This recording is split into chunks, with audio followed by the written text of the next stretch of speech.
In this video, I'll show you all you need to know about oil washes, including what not to do and why. I prepared 2 models in order to showcase different textures and techniques. Only thing I've done so far is applying their corresponding base coats. First off, what is so special about oil washes? Budget-wise, just a pinch of paint will be enough to wash a whole model. A tube may last you years. Then there's the fact that it leaves little to no staining in the raised surfaces, due to its low surface tension, making it flow into the recesses much better than conventional acrylic washes. Let us expand on this more with the first model I prepared.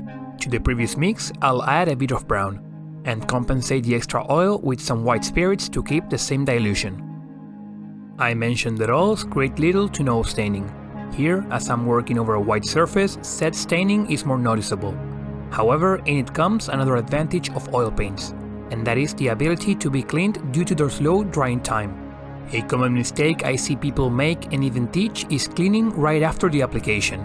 That, as I'm showing here, will result in all of the oil being absorbed, or, as we'll see in the next example, completely removed, leaving nothing behind. After reapplying and waiting the corresponding time, we can see that the Q-tip doesn't absorb the oil in the recesses, and picks up just a hint of what's left on the raised details. Further cleanup can be done by adding white spirits to the Q-tip, but make sure you don't have too much. The Q-tip has to be damp but not soaking wet.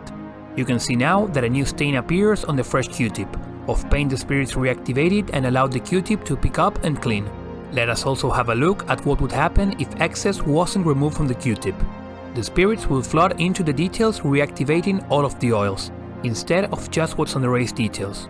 Due to the sculpt of the crossbow's cord, there is nowhere for the paint to flow but to stay on the recesses.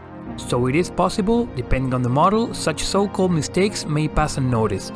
However, on flatter surfaces for example, this would cause the reactivated oil paints to run towards the bottom, away from their intended location.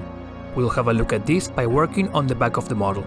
Washes in general should be applied from top to bottom, due to them naturally running down because of gravity. This is extremely important when working with oils under low surface tension. The mix I used before, while providing us with very defined shadows and low amount of staining, does trickle down little by little.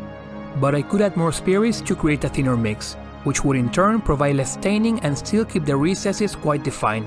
Though let's see what happens if I oversaturate it. So to better showcase what I was talking about before with the Q-tip that was soaked in spirits. The wash will run all the way down, and if we dare insist on applying more on that area, the result will be the same and a bigger splotch of paint will be created at the bottom.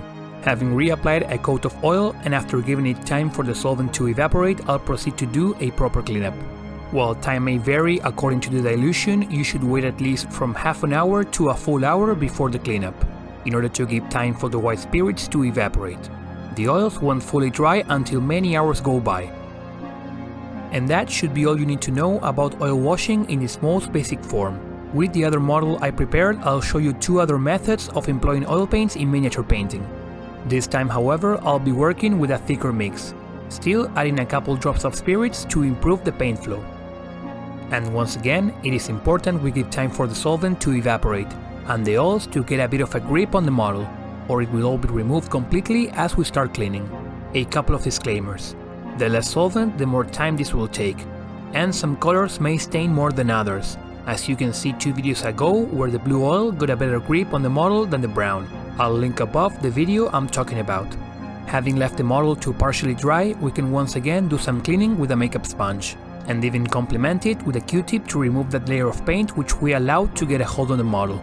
The Q-tip has a bit of spirit in it, and I'm tapping and poking at the raised detail to dislodge what little paint is still left.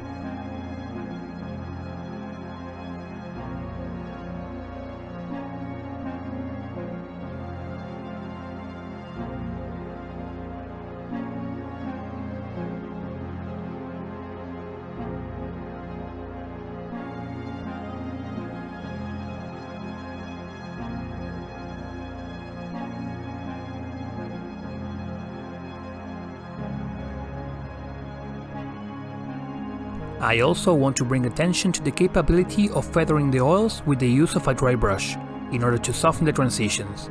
As I gently feather the paint, I also make sure to remove on a paper towel the paint I'm picking up on my brush. This will work wonders on surfaces such as this cloak, allowing us to get smooth transitions in no time and with little effort.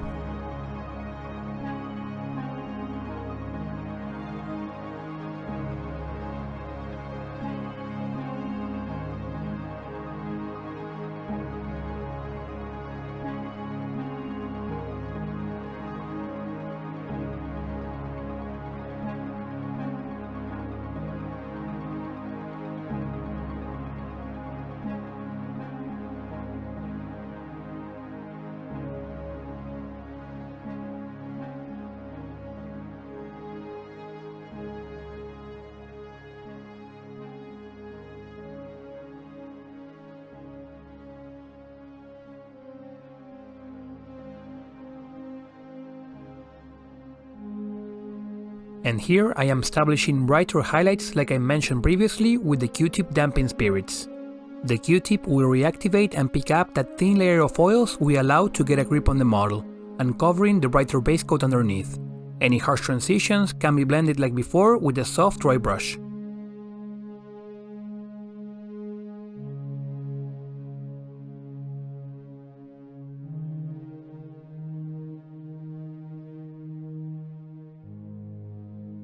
You will find the model looking a bit shiny until the oils fully cure.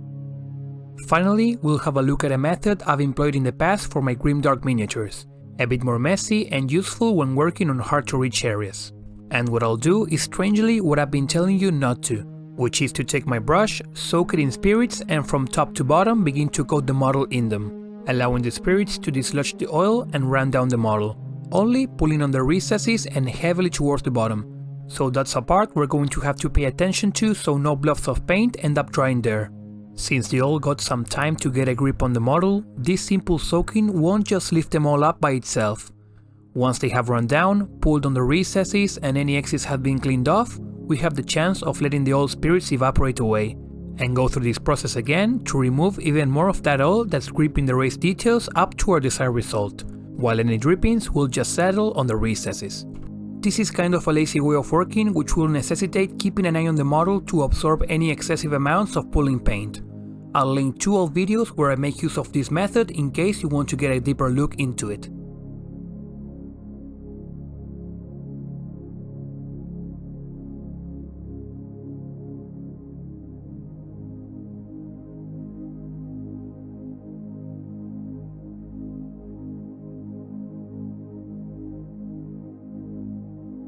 Thank you for watching.